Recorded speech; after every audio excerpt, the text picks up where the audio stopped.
Ya Rabbana a'tarafna. Assalamualaikum warahmatullahi wabarakatuh.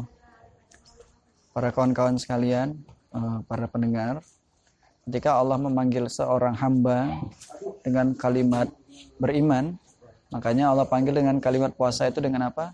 Bismillahirrahmanirrahim. Ya ayyuhalladzina amanu kutiba alaikumusiyam. Dan Allah suruh melaksanakan ibadah puasa dengan panggilan kalimat beriman. Artinya ini sebuah pilihan.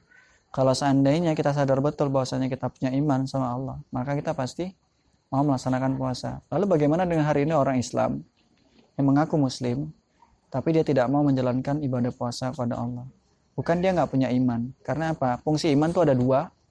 Iman yang pertama adalah iman yang menguatkan. Iman yang kedua adalah iman yang bisa menggerakkan.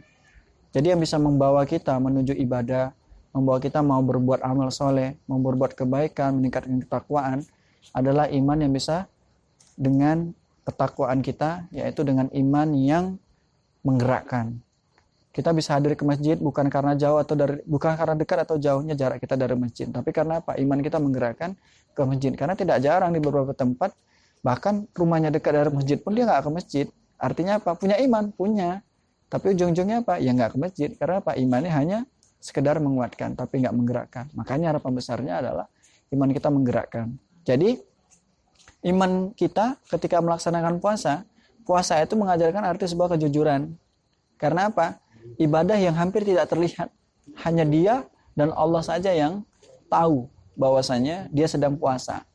Jadi, dengan kejujuran itulah mengantarkan orang itu, dia bisa jujur.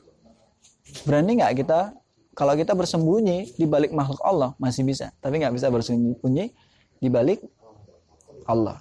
Nah kalau begitu, kawan-kawan sekalian, artinya puasa itu bukan hanya melatih kejujuran. Yang kedua, puasa itu melatih apa? Mempres nafsu atau menahan dari segala hal yang bisa merusak atau sampai pada titik membatalkan puasa. Minimal mengepres kemaksiatan, mengepres bohong misalnya, mengepres dengki, iri, semua penyakit hati itu kita pres di situ di apa? Di bulan Ramadan. Makanya satu nasihat penting di Ramadan kali ini, Bapak Ibu, saya cuma pengen bilang gini deh.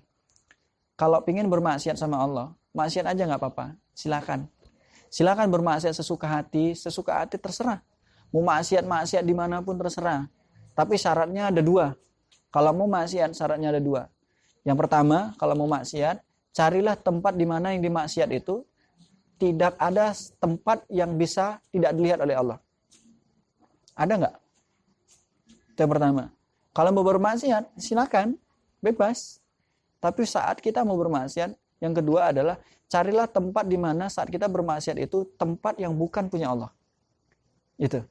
Dua hal itu cukup ngepres kita, dan inilah di bulan Ramadan ini kita sangat terbantu sekali untuk apa? Mengepres segala nafsu, kerusakan iman, bahkan kerusakan hati kita, kerusakan hubungan kita sama Allah itu bisa diperbaiki sama Allah di mana? Di bulan Ramadan ini. Lalu pertanyaannya, apakah Ramadan ini bisa mengantarkan kita sampai ke titik iman yang menggerakkan? Atau hanya iman yang standar saja? Menahan haus dari pagi, dari imsak sampai buka puasa. Bukan itu. Kalau cuma hanya menahan haus dan lapar doang, itu puasa. Mohon maaf, konsekuensi puasa bukan itu cara syariat, tapi secara hakikat adalah menahan segala hal-hal yang membatalkan puasa. Itu termasuk apa? Menahan segala hawa nafsu kita. Nah, kalau gitu, kalau tidak dimanfaatkan sekarang, apakah kita masih bisa bertemu Ramadan yang akan datang? Itu pilihan di tangan kita. Kalau pilihan di tangan kita, silakan cari satu titik di mana Ramadan ini adalah jalan, pintu masuk kita bisa menuju ridha Allah. Salah satunya dengan apa? Memberikan yang terbaik sama Allah dengan puasa kita. Puasa yang pertama adalah kejujuran. Yang kedua adalah menahan, ngepres. Yang ketiga, puasa itu tujuannya apa? Puasa yang ketiga adalah melatih apa? Melatih mental. Mental pemenang. Karena apa? Kita tidak bisa berpuasa itu hanya sekedar menahan haus dan lapar, tapi mental pemenang adalah ketika berbuat sesuatu merasa selalu dilihat oleh Allah. Berbuat sesuatu merasa ini adalah bumi Allah. Sehingga apa? Sehingga mengantarkan kita semakin dekat sama Allah. Itulah mental pemenang. Makanya Karena apa? Di habis puasa ada hari kemenangan yang disebut dengan apa? Idul Fitri. Karena mental pemenang itu sudah kita tempah di bulan Ramadan, sehingga kita apa? Bisa menemukan hari yang dimana Idul Fitri, asal katanya fitrah dan suci. Makanya bisa menang kalau dia bisa bertempur di selama Ramadan, itu mentalnya udah jadi pemenang. Sehingga dia masuk berakhir bulan Ramadan dan masuk ke Idul Fitri, dia menjadi seorang hamba yang bisa pemenang. Nah, apa poinnya hari ini? Poin hari ini adalah manfaatkanlah Ramadan tahun ini, karena kita nggak tahu, kawan-kawan semua, apakah kita bisa bertemu Ramadan yang akan datang. Bersyukurlah hari ini dengan apapun yang Allah berikan, karena kita nggak pernah tahu apakah apa yang kita temukan, apa yang kita dapatkan hari ini, apakah masih bisa Allah izinkan kita mendapatkan hal yang sama untuk esok hari. Tapi yang terbaik adalah di Ramadan ini, pesan dari kita, teruslah berbuat baik, bukan berpura-pura baik. Dan teruslah berbuat baik walaupun orang lain memandang kita bukan orang baik. Maka teruslah berbuat baik, jangan sampai berbuat baik hanya sekedar ingin terlihat jadi orang baik.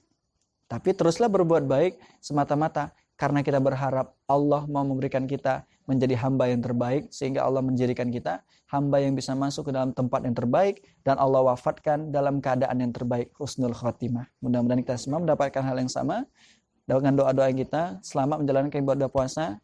Ya Rabbana a'tarafna